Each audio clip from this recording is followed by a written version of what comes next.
to see you in person or by screen. Fantastic. Now, definitely, I want to get. This is a very interesting topic. Can you just give us an overview of what you do and your journey so far?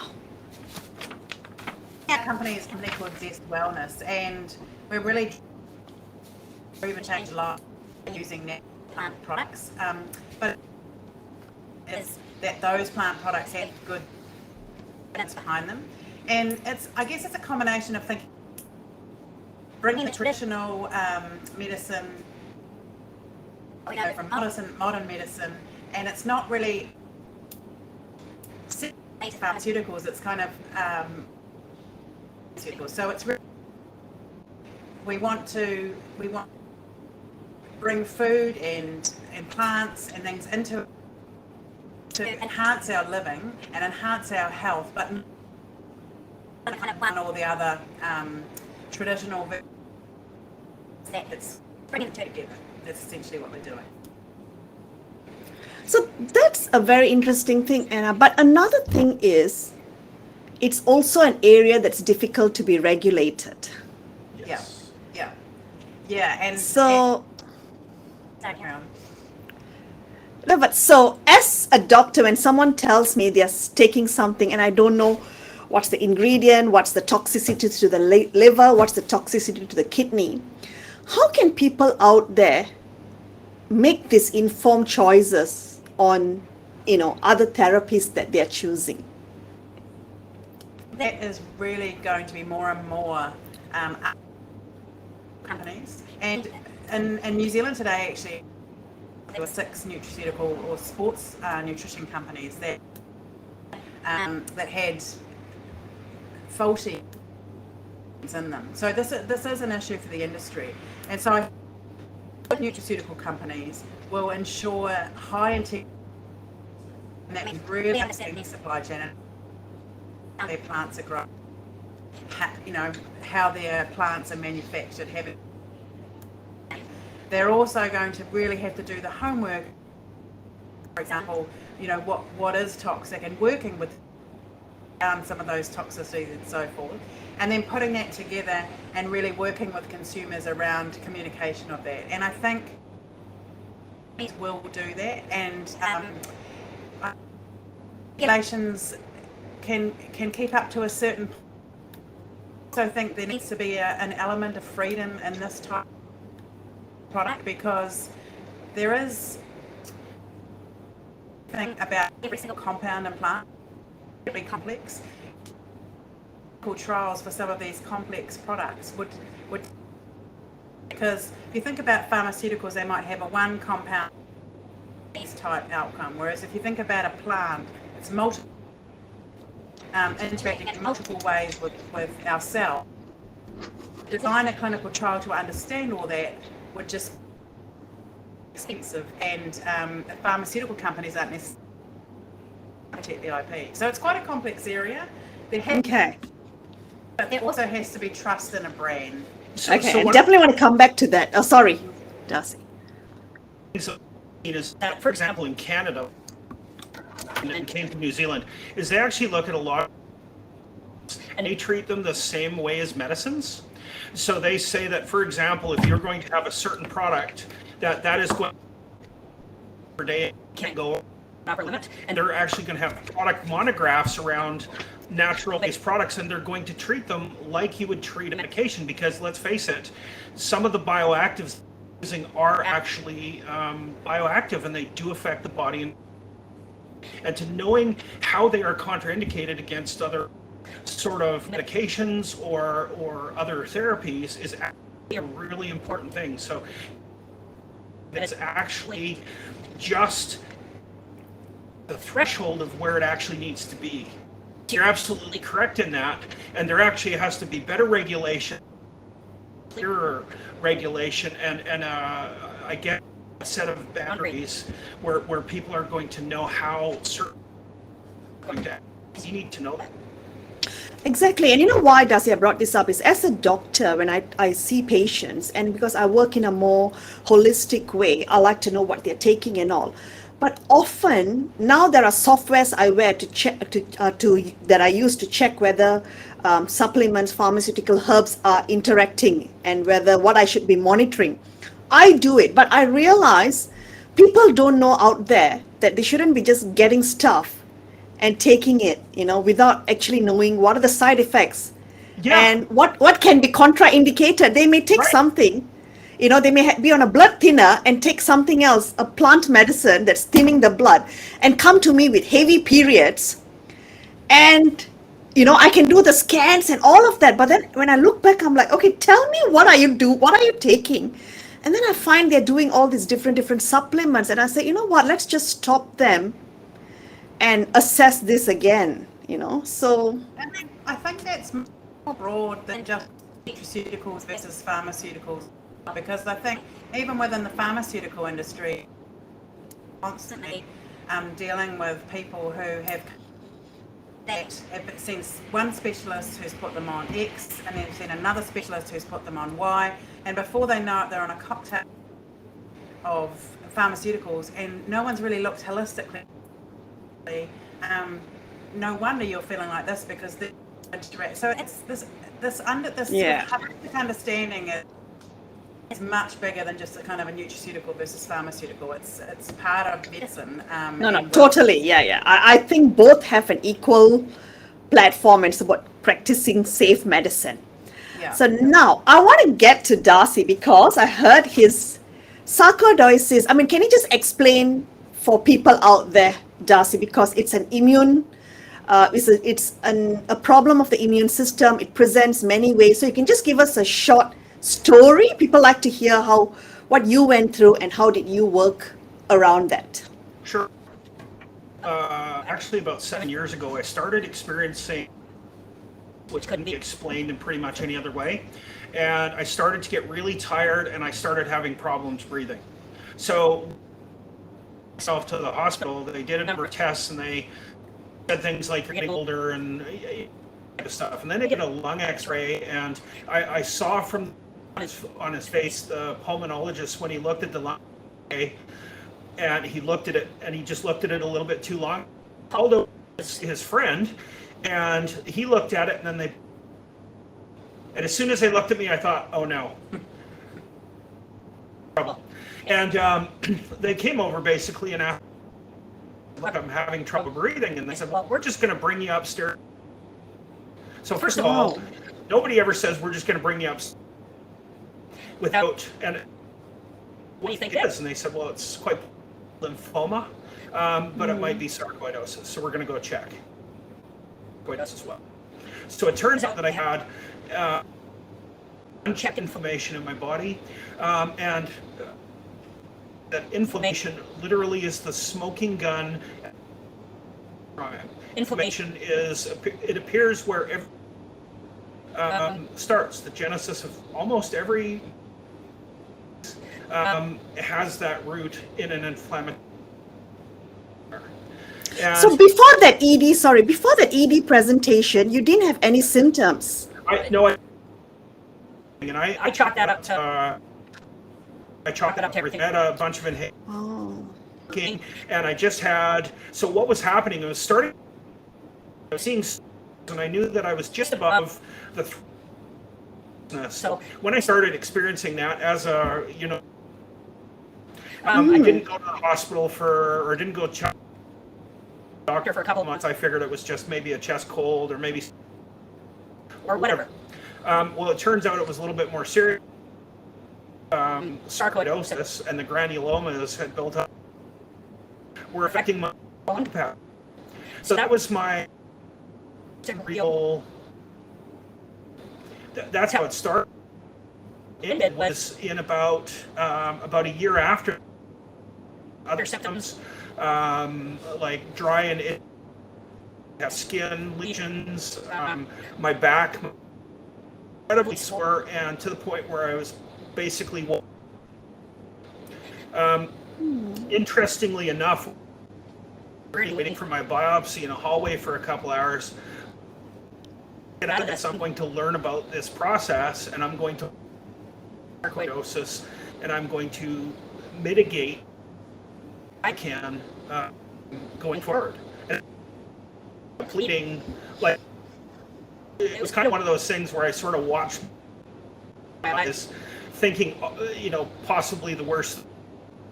It was lymphoma. Thankfully, it wasn't. That was basically it, and that's how my journey basically started into the wellness journey. Wow. So it was a big wake-up call that you started looking for Yeah.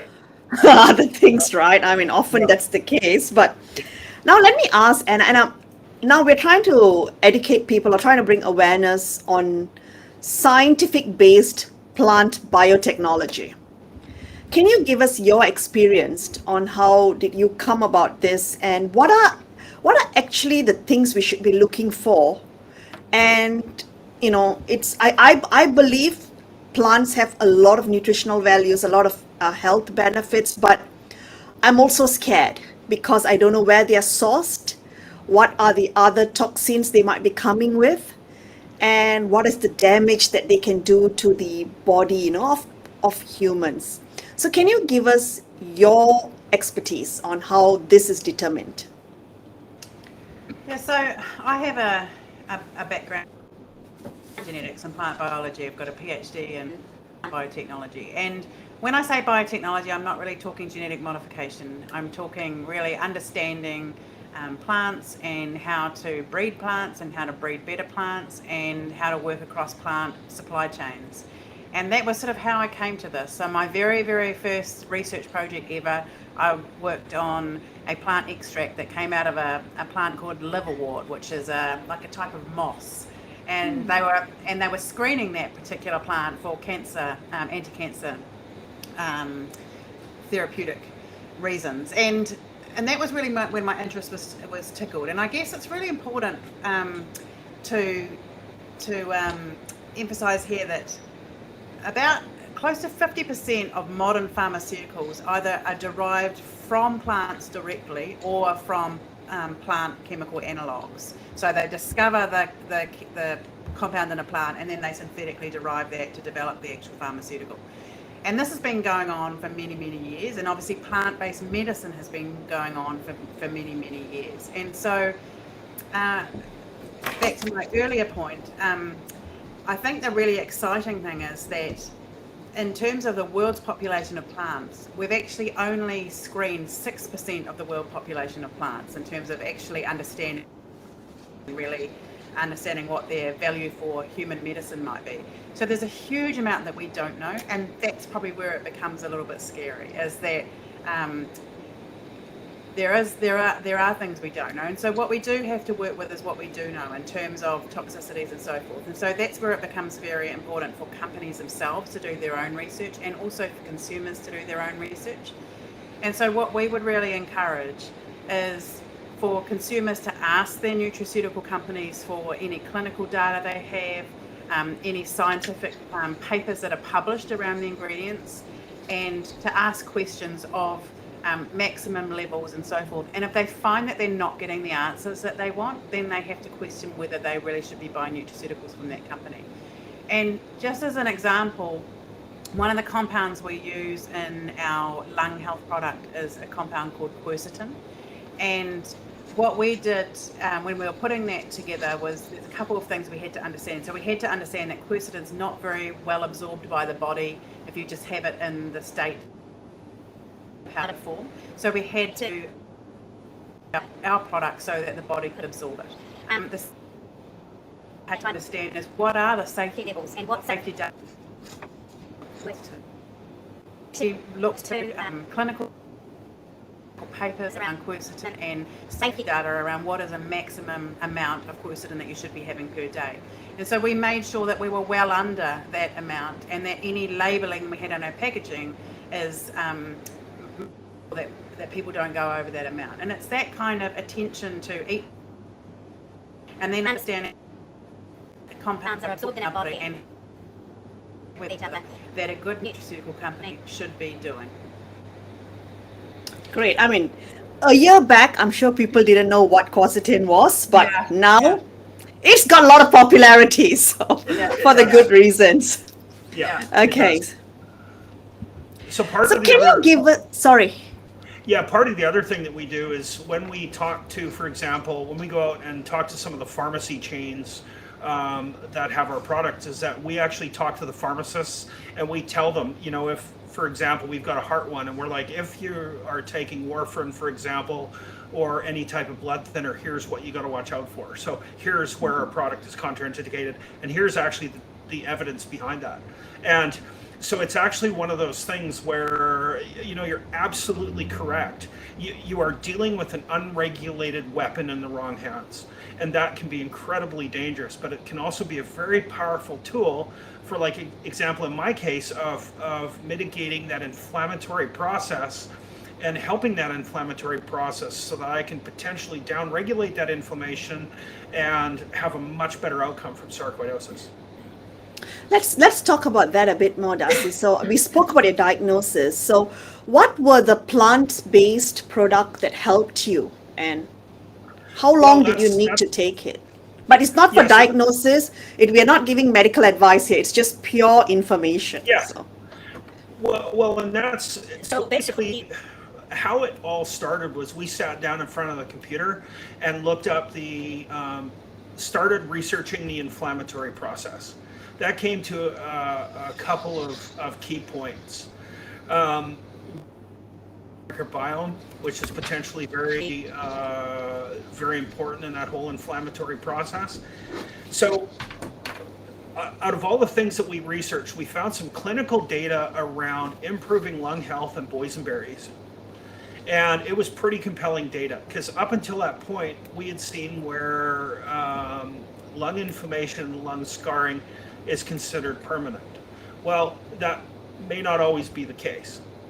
One of the things that we had researched heavily was anthocyanins, and anthocyanins are one of the key bioactive ingredients inside of boysenberries. Now, how they work is basically an antioxidant effect. So you get so as that inflammatory process and that, you know, you have that pro-oxidant, pro-inflammatory state, you have. So I thought if we could potentially counter that with something that was anti-inflammatory, something that was an antioxidant to help sort of mop up some of those free radicals, that may give us and give me a really good shot. We then looked at quercetin, and quercetin we were actually using not because it was antiviral, but because it was a zinc ionophore, and because it actually helped zinc into the cells. So I believe that there's evidence to support that sarcoidosis may actually be a disease that predominantly is a function of zinc. There is some evidence around that. You know, we need to do a lot of trials and stuff like that. But if you have zinc is one of the primary components that you need to help build your immune system. So I was thinking, if you had a lot of antioxidant effects, a zinc ionophore to help the zinc into the cells, and a way to potentially mitigate some of that inflammation, then we were on to a winning product. And that's inevitably where it started. And that's basically where we ended up after. So slowly, probably over time, and it's been 18 months, Darcy's been able to reduce his steroid intake as he's been able to improve his lung function through using the product, but also through, you know, increasing exercise and a bunch of other things. So, you know, we have a joke that it's N equals 1. You know, we never want to make a scientific assumption basis on one person, but we are getting really great feedback from other people with diseases such as COPD that are finding quite an immediate effect in terms of that reduction of inflammation and mucus production. So it's backing up what we said, and we're at the moment working with a company to develop some clinical trials to hopefully be able to actually get the clinical trial data. We've got clinical trials on each of the individual ingredients, but what we'd really love to do is get clinical data behind the whole product. Can you just give us a short summary on what are the other plant products that have actually seemed to have great clinical outcome for patients? Yeah, so one that we really enjoy and love reading about, I guess, and we've got it in one of our brain product is is actually an Ayurvedic plant called ashwagandha. And the ashwagandha plant leaves as well as the roots can be used. We're using the roots within our brain product. And ashwagandha has an impact on serotonin levels and the sort of calming type, stress type product. What's another good example of another one that we're really interested in? Yeah, so we've also got a black currant. So there's in that product. So black currant has been shown to be a monoamine oxidase inhibitor, and some of the first classes of sort of the antidepressants were of that sort of type of product. So could you actually hurt yourself with black currant? I think you could take too much black currant. So that's goes back to your point where you need to be really careful with your level of intake, and a little bit is good and a lot is not good. And I think that goes with a lot of products. So we have, for example, probiotics. We have coenzyme Q10 in our heart one. So there's a lot of different plants, a lot of different products. So are the probiotics, are they coming from plant-based or? No, they're bacteria. No, right?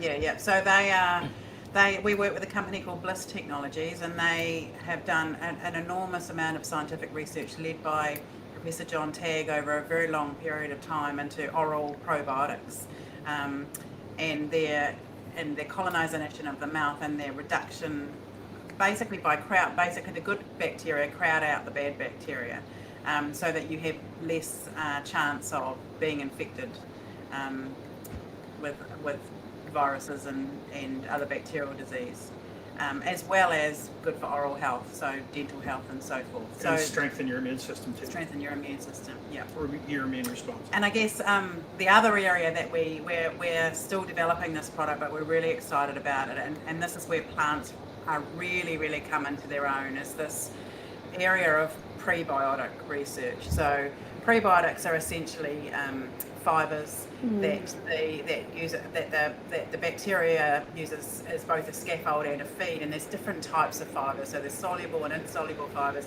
and to have a truly diverse gut microbiome, you need to be eating all these different types of fibers. So it's not enough just to have one type of prebiotic. You need to be really mixing it up, much like hunter-gatherers did hundreds of years ago.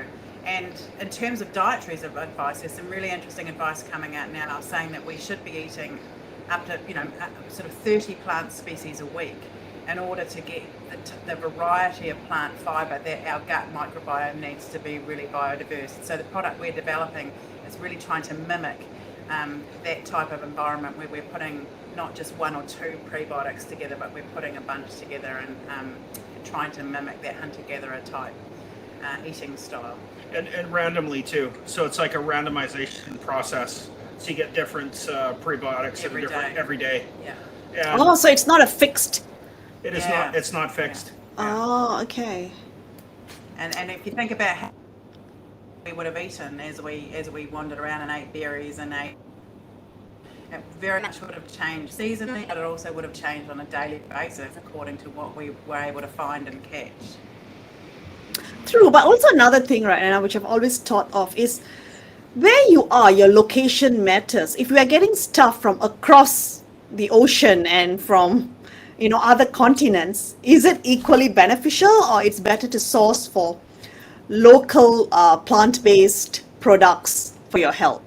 It's a really good question, actually, and something that I find really fascinating is that humans have co-evolved with plants, and so I think it would be really fascinating. I don't really have an answer to your question, but I think it would be really fascinating to understand, say, before we travelled as much and before our food travelled as much, how our gut microbiomes might have differed according to where we lived in the world, and how we might have evolved genetically around that. And similarly, the plants also evolve according to how we evolve. It's quite, and as do our stomach bacteria. So our stomach bacteria have evolved with us to live alongside us, and So it's a constant changing picture. And what we're seeing now, I think, in the world is we're now eating, 70 to 80% of our diet is down to 3 or 4 plant species. So we're eating a lot of rice, a lot of corn, a lot of wheat, and a lot of potatoes.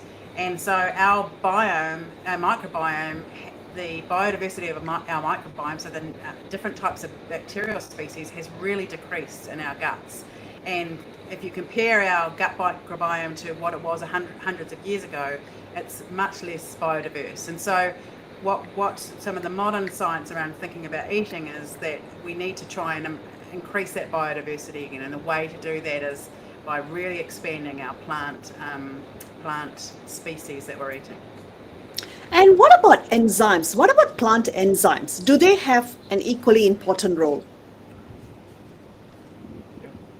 Yeah, absolutely. And I think when you're having a whole plant extract, you're having a whole bunch of different types of compounds. So you'll have enzymes that are responsible for catalyzing reactions, but you'll also have what we call plant secondary compounds. So a plant like cannabis, for example, it has the cannabinoids that everyone's really interested in are what we call secondary metabolites, because the plant only produces them to attract insects or to ward away insects. So they're often strong smelling, they're quite strong. But then some of the other enzymes that you're having, so just even, I'm just trying to sort of think, even turning some of the cannabinoids from one cannabinoid into another requires that sort of enzyme function.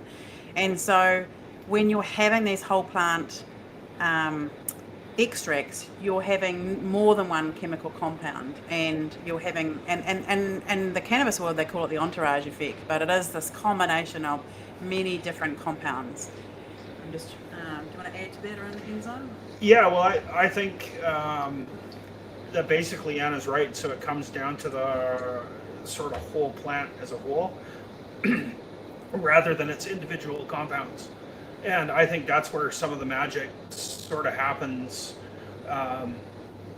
biologically as well. So I think we've actually grown up with plants in that exact way. And it's answering your question, but it kind of is too. Like it's have co-evolved to such an extent with the plants that actually surround us that everything from enzymes to proteins and everything else, that's exactly what we need as a whole food, rather than a reduction down to 4 or 5. And interestingly, we were talking to someone yesterday, actually, and I think we're a little way away from this, but this is where we're going to be heading in terms of thinking about things like personalised medicine, is that we were talking about how someone who might be deficient in their own amylase production, so not able to break down starches, might be able to take that more as a nutraceutical compound to help them break down starches. So they might be able to get that enzyme from a plant base, or from an extra source. So as we get a better understanding of our own genetics and move into this personalised medicine space, I think we've got a long way to go. But as we do that, then we will be able to really target plant extracts for specific enzymes that we might be missing or functions. Is there any problem you see by people using plant-based medicine? Because they read about it on the internet, they try to just source that, they use it, not actually going through nutraceutical companies or things like that. Is there problems with that? Yes, there are, because people tend to overdo it.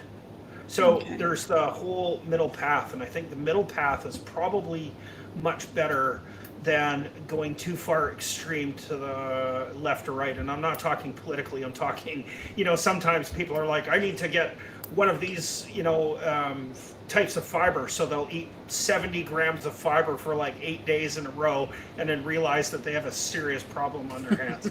It's that type of thing where people just, I think, tend to take it too far.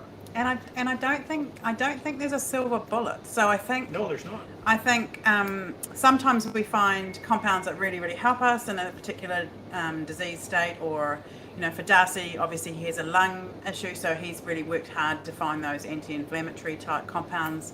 But fundamentally, the more we can do to prevent disease in the first place, and the more we can do to really understand how our diet and our lifestyle contributes to our health, the better. And my father was a medical doctor, and he always used to tell me that for every dollar that we spend in preventative medicine, we save 6. And if you think about that in terms of the diet, for every dollar we spend on educating people around eating more vegetables, eating more plants, eating less processed, refined foods, for every dollar we spend there, we will save $6 in disease treatment. And so we can looking for silver bullet, can't overdo it in terms of promoting a healthy. And also to add to that, like my sarcoidosis was probably not a year in the making, it was 40 years in the making. So the reality is, as long as it takes you to get into something, it's probably going to take you to get out of something. So you might decide to be healthy, but it's a journey. It is not, like Anna says, a silver bullet where everybody wants that silver bullet, and you can in very short outcomes, you can deliver silver bullets like prednisone. Prednisone is an amazing drug, but it has its definite drawbacks. It's life-saving, but yeah, also bad side effects. Yes, yeah. Right. So you have something like that, sort of grab the bull by the horns, not to use a metaphor, and start to change the direction, then I think you have a much better chance of a much better outcome than trying to find the magic bullet. Because, like I talked to a lot of people who had acidosis, and they're like, if I only drink kombucha. Well, actually, let's talk about that. It's going to require a multi-pronged approach, and that's going to involve diet and exercise and proper sleep. And pharmaceuticals. And the whole thing. So it has to be this whole path and holistic path of where you start and where you end up, and it has to be almost a change of mindset, in my opinion, from what I've seen. Before we go to our closing topics, and I just want to ask you about natives. People have been using plant in a lot of customs. Every continent has their own native, and how people have used it for years and years and years. What are your thoughts on that? I before COVID hit, I was traveling in India and Sri Lanka, and I had this incredible moment of being in the mountains in Sri Lanka with a medical botanist, a professor of medical botany, and his knowledge was phenomenal. It was absolutely phenomenal, and he could identify any plant and talk to me about it, but really understand the impact in terms of human health as well. Now, one of the challenges we have is that a lot of that kind of knowledge is undocumented. And this has been the challenge for a lot of both Ayurvedic but also traditional Māori medicine. And so when modern medicine came and really required that documented evidence base, then people then frowned on that type of medicine. And the other factor is, as I said earlier, it's really hard to patent those kinds of that kind of knowledge. It's really hard to patent the use of ashwagandha for brain health, because it's a whole plant, and so it's hard to protect.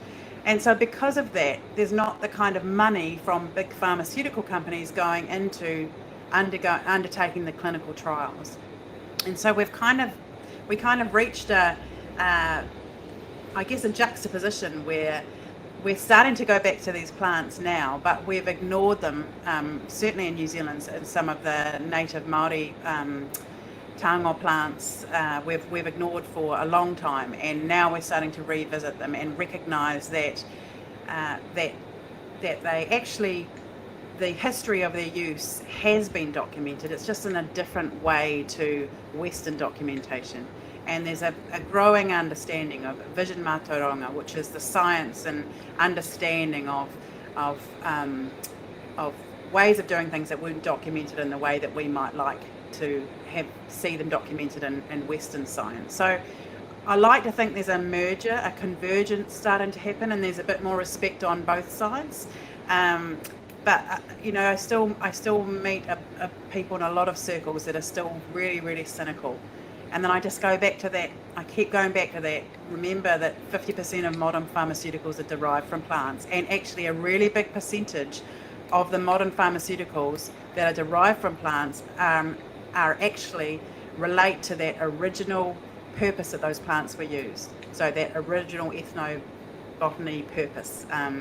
So if it was used for digestion, if a plant was found to be helpful for digestion, and a Māori plant, kawakawa, has been found to be useful for digestion, then the pharmaceutical that might derive from that is also connected to gut health or to digestion. So yes, that's a very long answer to a question. Yeah, can I just throw in one point too? Is I find that a lot of the traditional plants almost come from grassroots level up, where the pharmaceuticals come from a regulatory body down. So it's kind of like the two are coming at it from a completely diametrically opposed position. Which is why I actually kind of like the way Health Canada is doing it, where they're approaching everything from almost a medicinal standpoint and saying you need to be able to prove this, and it has to have a monograph, and if it doesn't, then it needs to be sort of tested and cataloged, which is kind of a really interesting way to go about things. Wow.